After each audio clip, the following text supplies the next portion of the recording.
Boa tarde, eu sou Vinícius Munhoz, eu estou aqui com o Alisson de Castro, que é CEO da Modal Network. Um prazer falar com o senhor, Alisson. Olá, Vinícius. Bom, a primeira pergunta, a gente vai pegar acho que um pouquinho do conservadorismo da área da advocacia. A gente sabe que muitos escritórios e muitos advogados ainda são bem relutantes, e um pouco céticos talvez, com relação à incorporação de novas tecnologias no dia a dia de trabalho, né? Como o senhor enxerga essa postura um tanto conservadora?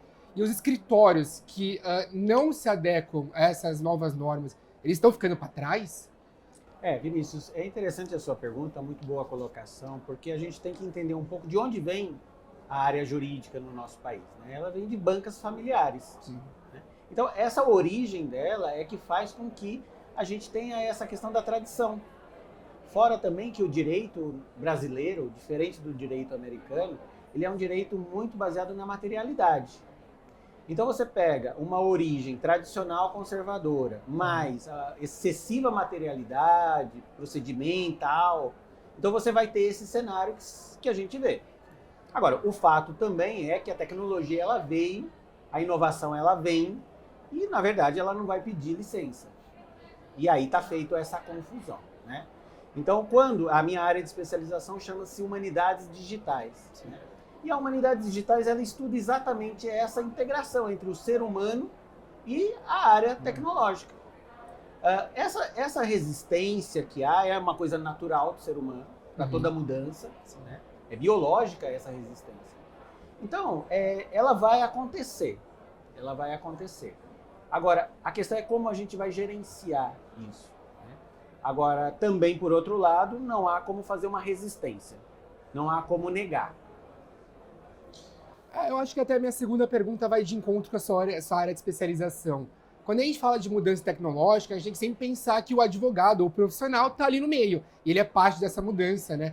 Então, como incluir esses profissionais na mudança? Como educar, como capacitar? Sobretudo pensando que na área do direito a gente tem pessoas desde 90 anos até 18 que está estagiando nos maiores escritórios aí do Brasil. Então, como incluir as pessoas, né, também enquanto protagonistas desse processo?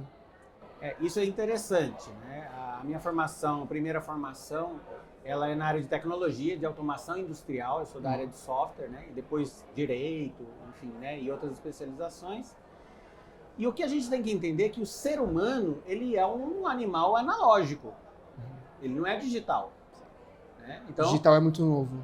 não, a gente nunca vai ser digital. Pensa, o nosso cérebro ele trabalha com ondas elétricas, isso é analógico, isso não vai ser digital.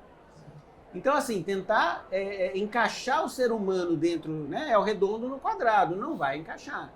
Então, nós temos que aprender essas novas habilidades e aí nós vamos nos adaptando. Agora, querer dizer que a gente vai se tornar um ser digital, isso não existe. Isso não é da nossa natureza biológica. Né? O computador, sim, ele nasce binário, ele nasce digital, dos 2 dígitos binário, por isso que vem a palavra digital. Mas o ser humano não, ele é totalmente analógico, ele tem sentimento, aqui você está bem, lá você não está bem. Então, e aí, é bem como você falou, eu acho que é importante fazer um acolhimento. Sim. Nós somos seres humanos. Em algum momento ele vai pensar, poxa, mas qual é o meu papel? Agora, também por outro lado, a gente está na Revolução 4.0 da informação. Veja que a gente está saindo de uma situação onde eram operários, onde a gente tinha uma era industrial. E é uma mudança muito rápida, né? Muito rápida. Se você for ver, né, a gente tem aí, antes eu tinha lá os carros, todo a vapor. De vapor para elétrico, você vê que tem um tempo.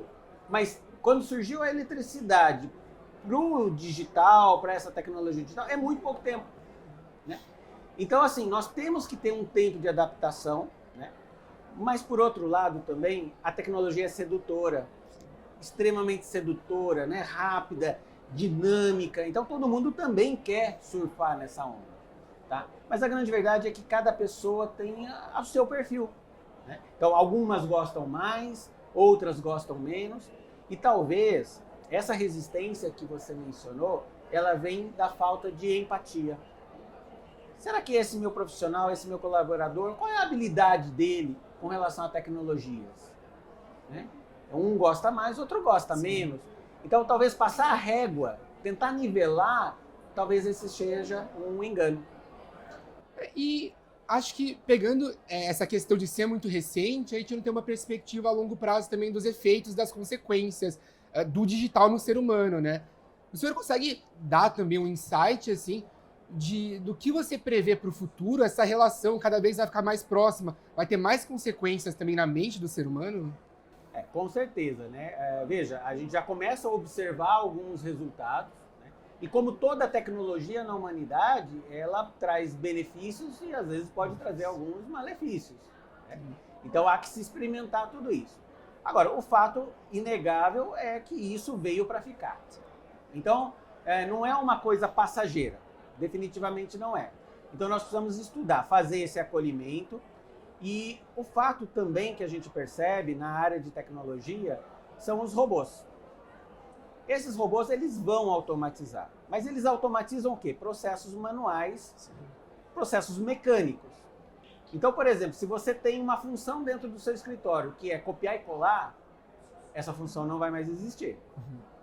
O Fórum Econômico Mundial, ele definiu, ele preconizou as habilidades do profissional do futuro.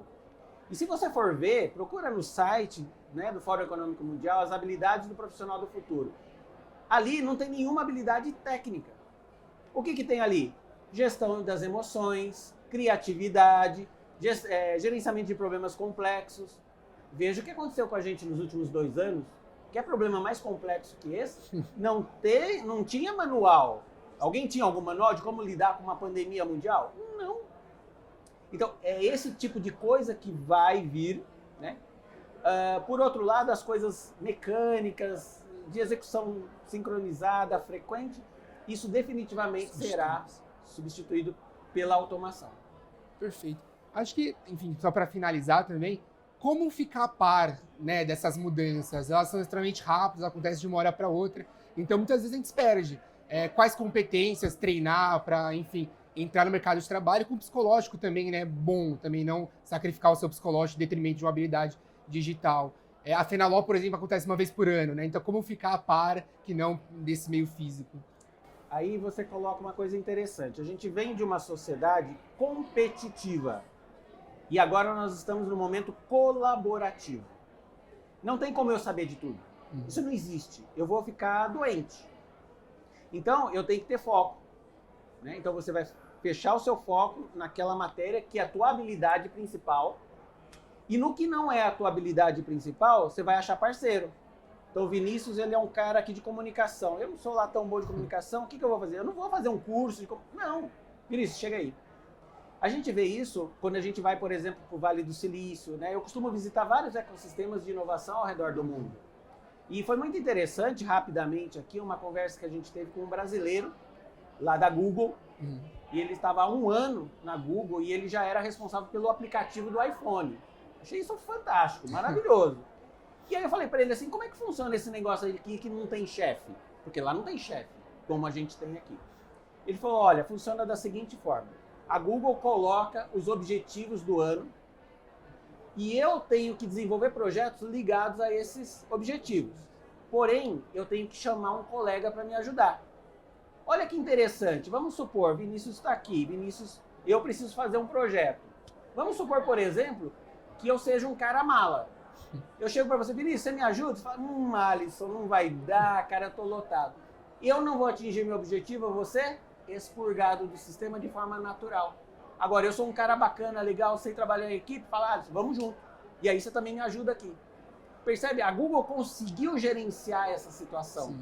Né? De uma forma não agressiva, né? De uma forma uma cultura orgânica. Já, né? Eles criaram essa cultura, não existia isso, percebe? Então, por que eu também não consigo, na área jurídica, criar essa cultura? Entendo. Bom, muito obrigado, Alisson. Eu que agradeço ótimo a vocês. papo. E muito obrigado a todo mundo da FENALOL que também estava assistindo. E até a próxima.